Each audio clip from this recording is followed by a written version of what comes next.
السلام عليكم ورحمة الله وبركاته. الحمد لله رب العالمين، الصلاة والسلام على سيد الأنبياء والمرسلين وعلى آله وصحبه أجمعين. எல்லா புகழும் புகழ்ச்சியும் ஏகனாகி அல்லாஹ்வுக்கே உண்டாகுமாக.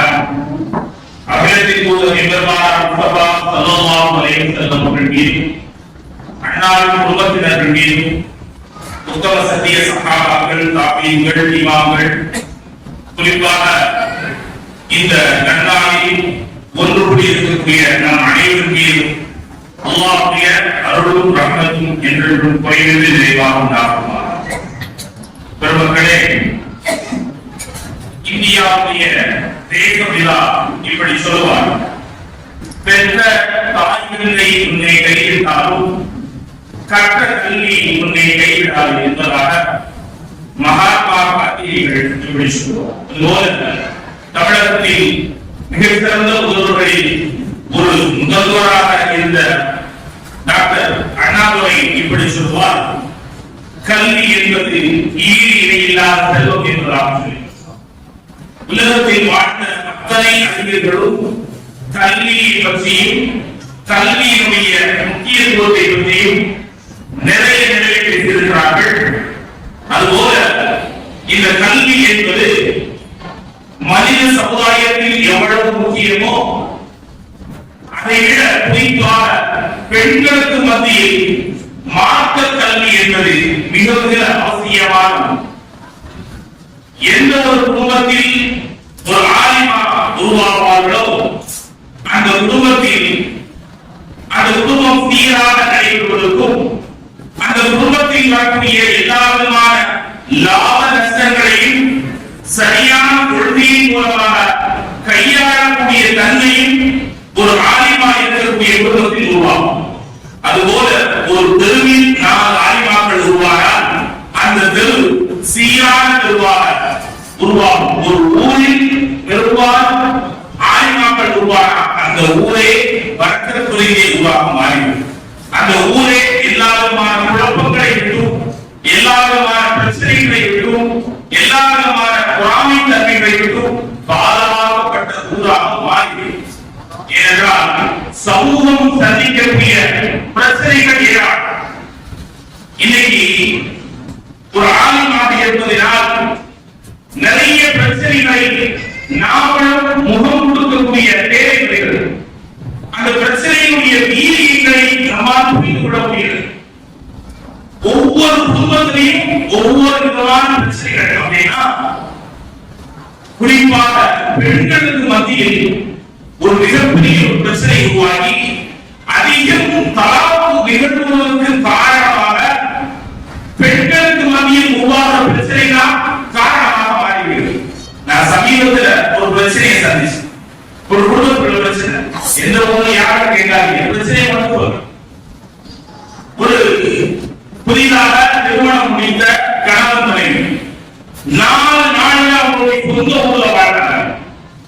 5வது நாள் கணவன் ஏற்கனவே முடிவு செய்ததன்படி துபாயில அவர் வேலை பார்க்கிற இடத்துக்கு கூட்டிட்டு போயிட்டார்.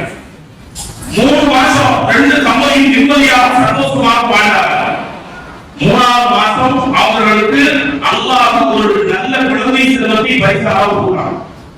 கணவர் தன்னுடைய தாய்க்கு போன் பண்ணி, இந்த மாதிரி உன் மருமக குழந்தை பாக்கியம் இருக்கா, அதனால இவளை கவனிப்பதற்கு ஒரு ஆண் தேவை, நீயே வா அப்படின்னு சொல்லி தன்னுடைய தாய்க்கு பாஸ்போர்ட் எடுத்து விசா எடுத்து மனைவியை அழைத்துட்டு போற மாதிரி தன்னுடைய தாயை அழைத்து.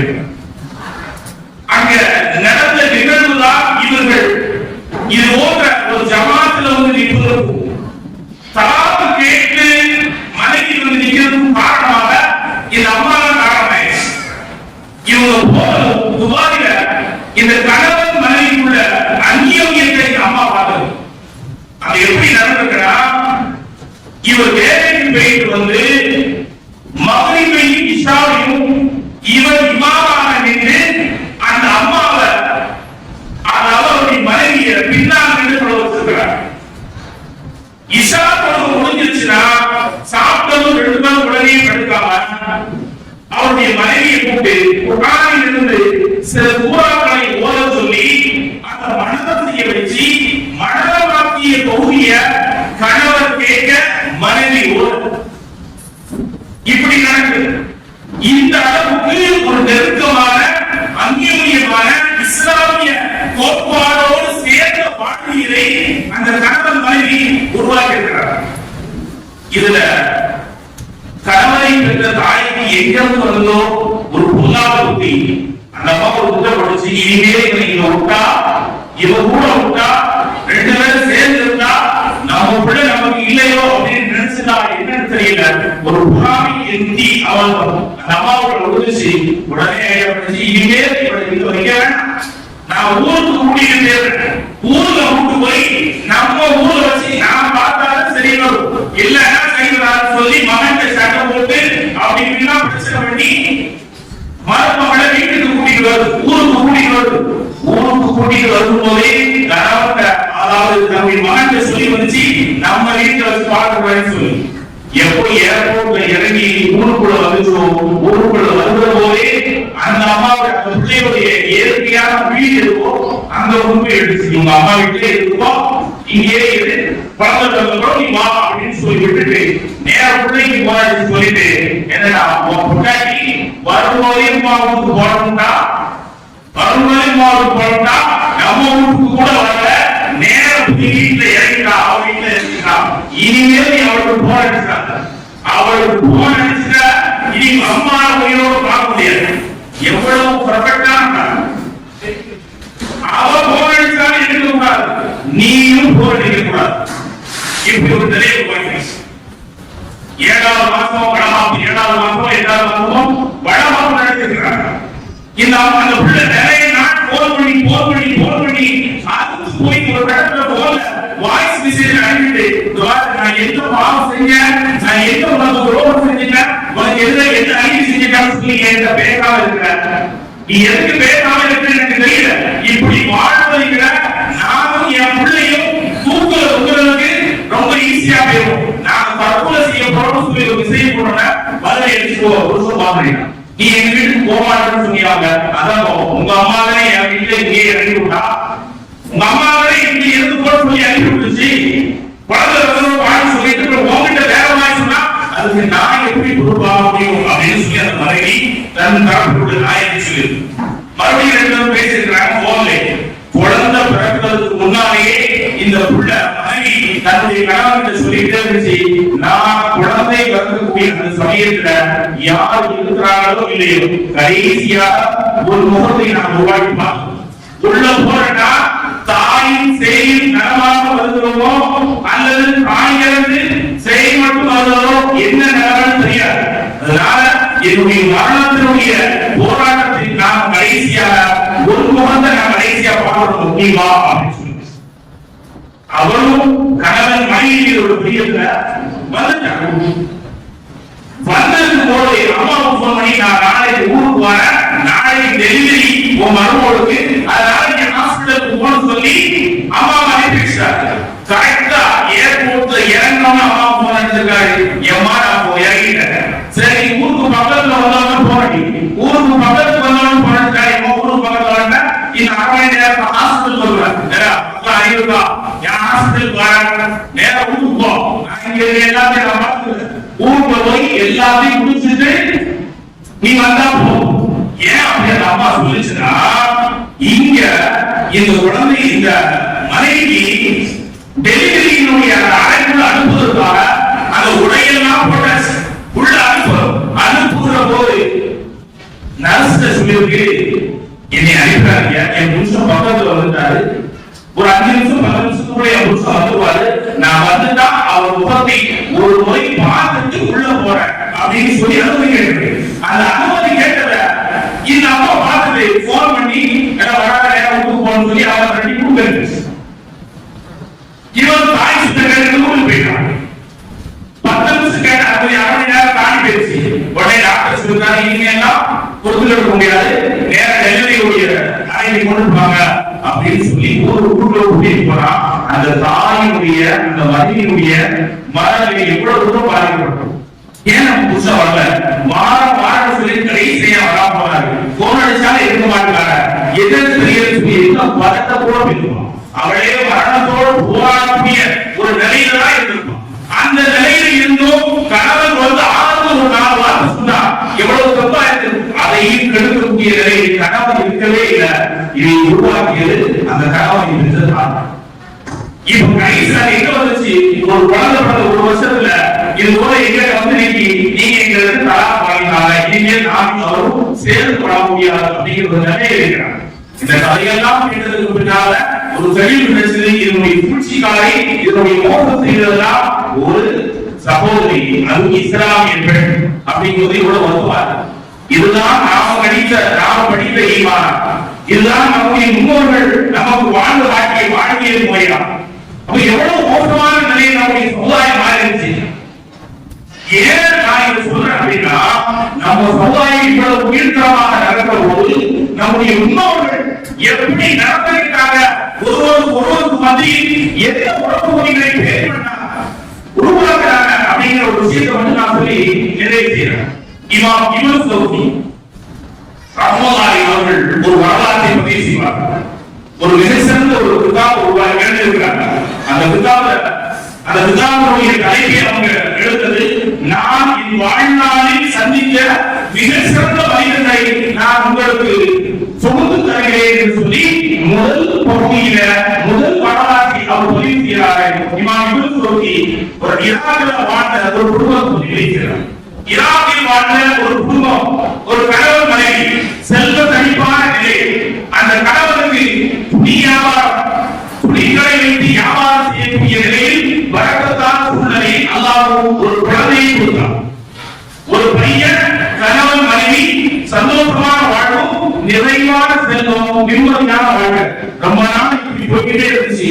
ஒரு நாளைக்கு அந்த அம்மாவுக்கு சந்தேகம் வந்துச்சு, நான் கணவன், நம்முடைய கணவனுடைய குணம் பழைய மாதிரி உண்மைத்த மிக தீவிரமான முன்னறிவு. ஒரு சின்ன மாற்றம் கணவன் வந்தாலும் உடனே கண்டுபிடிச்சுவாங்க, இல்ல யாரு வேற மாதிரி இருக்கிறாங்க, எங்கேயோ தப்பா இருக்கு அப்படிங்கிறத கண்டுபிடிச்சுவாங்க. அதுபோல இந்த கணவன் மேல அம்மாவும் சின்னதா சந்தேகம் இருந்துச்சு, எங்கேயோ ஏதோ போராட பண்ற மாதிரி தெரியலன்னு சொல்லி தான் வீட்டில் இருந்த வேலைக்கார பெண்ணை அழைத்து, என் புருஷ வேலை எனக்கு ஏதோ சின்னதா டவுட் இருக்கு, ஏதோ பண்றாங்க, என்ன பண்றாங்க எனக்கு தெரியல, நீ தொடர்ந்து கண்காணித்து வாட்ச் பண்ணி அவங்க என்ன செய்யறாங்க பார்த்து எனக்கு நீ சொல்லு அப்படின்னா அம்மா 3 நாள் வாட்ச் பண்ணிச்சு. 4வது நாள் சொல்லிச்சு, எம்மா நான் புருஷனை 3 நாளா தொடர்றேன், 3 நாளா பார்த்த போது சுபூக்கு தொழுதுட்டு நேரா போய் கடையை போடுறாரு, லோகோ தொழுகைக்கு கடையை அடைக்கிறாரு, லோகோ தொழுதுட்டு நேரா வீட்டுக்கு வரணும். அவர் வீட்டுக்கு வராம எந்த பள்ளிவாசல் சொல்றாரோ அதுக்கு பக்கத்துல ஒரு வீடு இருக்கு, அந்த வீட்டுக்குள்ள போயிருந்தாரு. அசருக்கு தான் வெளியே வராரு, அசருக்கு வாங்க சொன்னாதான் வெளியே வராரு.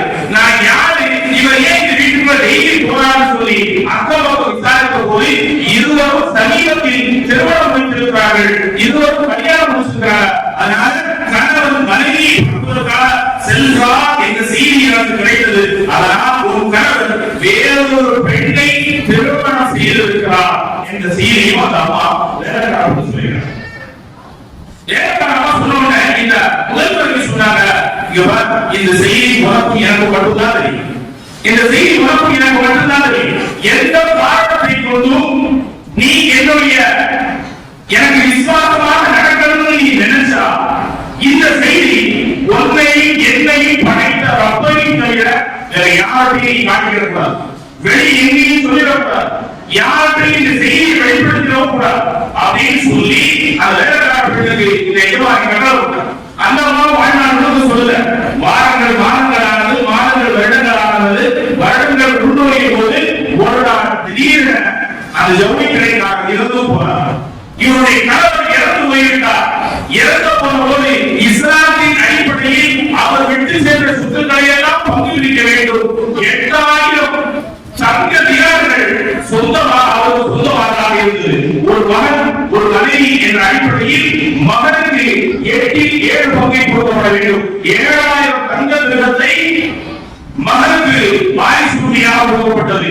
1000 தங்க கிரகத்தை மனைவி என்ற வாரிசு உரிமையில் அவர் பெற்றுக் கொண்டார்.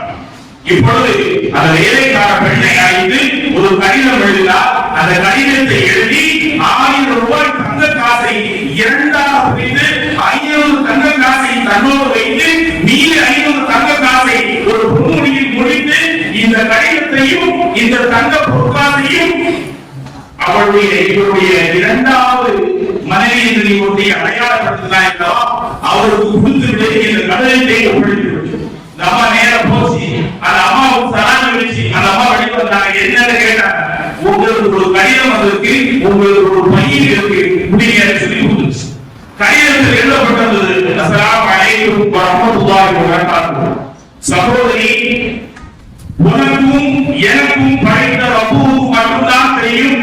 எனக்கு என்னுடைய கணவன் எனக்கு மட்டும் சொந்தக்காரன் அல்ல, உனக்கும் உன்னையும் திருமணம் முடித்திருக்கிறார். இது ரொம்ப கிரிட்டிக்கலான சொல். எதை வேண்டாம் ஒரு பொண்ணு கொடுத்துவோம். தன்னுடைய கணவரை பங்கு போடக்கூடிய உண்மைய என்ன விட்டு போகவே மாட்டான். இது புறமையினுடைய உச்சகட்டமாக போய் நிற்கக்கூடிய இடம். அந்த இடத்துல இந்த அம்மா எழுதிட்டு உனக்கும் எனக்கும் கணவர் ஒருவர் அவர் விட்டு சென்ற சொத்து 8000 தங்க நிலா, அது அவருடைய மகனுக்கு 7000 தங்க நிலாவை கொடுத்து விட்டு மீதி இருக்கக்கூடிய 1500 நான் எடுத்துக்கொண்டேன், மீதி 500 உனக்கு கொடுத்துவிட்டு இந்த கடிதத்தில் இந்த மீதியை நான் பதிவு செய்துவிட்டு இன்னொரு மீதி சொல்கிறேன். உன் கணவனும் என் கணவனும் இருந்து விட்டதால் நீயும் வித்தாய் இருந்துகொள், நான் வித்தாய் இருக்கிறேன். நீயும் வித்தாய் இருந்துகொள், நான் வித்தாய் இருக்கிறேன். நம்ம அடுத்து வேறமா உள்ள இரண்டாவது வேறமா அடுத்து உள்ள போய் அந்த ஒரு கடிதம் எழுதி அந்த கடிதத்தை வெளியே இருக்கக்கூடிய அடிமை பெற்ற போது இந்த கடிதத்தை உன்னுடைய எஜமானிட்ட கொடுத்து உங்க அம்மா உங்க எஜமானி தந்த தங்க பொற்காசுடைய பையையும் நீ அப்படியே போய் படிச்சது. நேரம் அங்க போனா அந்த வேலைக்கார பொண்ணு முதல் முறையிட்ட கொடுத்தாங்க. அந்த கடிதத்தில் எழுதப்பட்டுச்சு, நீங்கள் சொல்வது சத்தியமான உண்மை, நீங்கள் சொல்வது சத்தியமான உண்மை. உங்களுடைய கணவருக்கும் எனக்கும் திருமண பந்தம் இருந்தது உண்மைதான். இதற்கு அல்லாஹ்வே சாட்சி. ஆனால் இப்பொழுது எனக்கும் உங்களுடைய கணவருக்கும் எந்த விதமான குழப்பமில்லை. காரணம், ஒரு சில வாரங்களுக்கு முன்னாலேயே உங்களுடைய கணவர் என்னை தலாக் விட்டுவிட்டார். எப்பொழுது தலாக் என்னை விட்டுவிட்டாரோ அவருடைய புத்தி மீது அவருடைய உரிமையின் மீது எந்த விதமான உரிமையும் பங்கும் எனக்கு இல்லை. எனவே நான் இதை உங்களிடத்திலே ஒப்படைத்து விட்டேன், நீங்கள் மட்டும் இத்தா இருந்து கொள்ளுங்கள் என்ற செய்தியோடு அந்த உரையாடல் இமாம் இப்னு சௌதி இந்த வரலாற்றை பதிவு செய்து சொல்லுவார். இந்த இரு பெண்கள் போட்டி போட்டுக் கொண்டு தன்னுடைய உரிமையை பாதுகாக்கக்கூடிய விஷயத்தில் எது சங்கடமானதோ எது நஷ்டமானதோ அப்படி இருந்தும் முதல் மனைவி தன்னுடைய இரண்டாவது மனைவிக்கான சேரும் பங்கை கொடுக்க வேண்டும் என்று முன்வந்தார். அந்த உள்ளம் எப்படி வந்தது, அந்த நல்ல குணம் அவளுக்கு ஏன் வந்தது? அதுபோல தங்கள் காசு தன்னுடைய வீடுகளை வந்தும் இது எனக்கான உரிமை அல்ல, எனக்கான பங்கு அல்ல என்று அவர் திருப்பி கொடுத்தாரே, எந்த காரணம் தெரியுமா? அவர் சொல்றார், சோதி ஒரு வரலாற்று ஒரு ஆயத்தை பதிவு செய்து சொல்றார். எப்பவும் படைத்த அகிலத்தை படைத்த ரப்பின் முன்னால் ஒரு நாள் நீயும் நானும் இருக்க வேண்டும். அந்த நாளில் அல்லாஹ் என்னை பிடித்துவிடக் கூடாது என்ற ஒரே ஒரு அச்சம் மட்டும்தான் காரணம். இவர்கள் இருவரையும் இப்படி மாற்றியது. அவள் பொருள் மீது பேராப்பை படாமல் இருந்ததற்கு காரணம் இவங்க எதுவும் நாற்பது. அதுபோல தன்னுடைய தங்க காசை இவருக்கு கொடுக்க வேண்டும் என்ற மனத்தில் காரணம் இவங்க எப்பவும்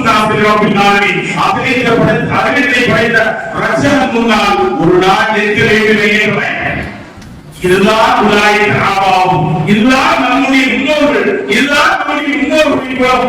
அப்படிப்பட்ட மிக சிறந்த பெண்மணிகளை உருவாக்கிய சமுதாயம் இஸ்ராயல் சமுதாயம் இன்று சொந்த மகனுடைய மனைவியே வேற்று வைக்கக்கூடிய மருமகளாவோ அல்லது மாமியார்களாவோ உருவாகிறது.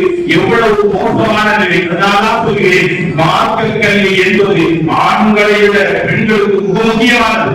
இங்கே ஆய்வாக பட்டவர் ஒவ்வொருவருக்கும் நான் இறுதியாக ஒரே ஒரு வார்த்தையை சொல்லி நிறைவேறுகிறேன். உங்களுக்கு இந்த விழாவின் முடிவில் பரிசுகள் தருவார்கள், சனங்கள் தருவார்கள். அதையெல்லாம் உங்களுடைய வீட்டுக்கு நீங்கள் எடுத்து செல்லுங்கள். அதை விட முக்கியம், நீ 3 ஆண்டு காலம் படித்தாயல்லவா ஒரு கல்வி, அந்த கல்வி ஒரு தரங்க பாடம் எவ்வளவு நாசிரியர் என்கிற இந்த மகத்தான ஆயத்தை உங்களுடைய இல்லத்திற்கு எடுத்து சொல்லுங்கள். இந்த பரிசீலனை உலகத்தின் மிகப்பெரிய செல்வங்கள் எல்லாம் உங்களுடைய காலையில் வந்து வீழும் என்ற நல்ல உறவோடு முடிவு செய்கிறேன்.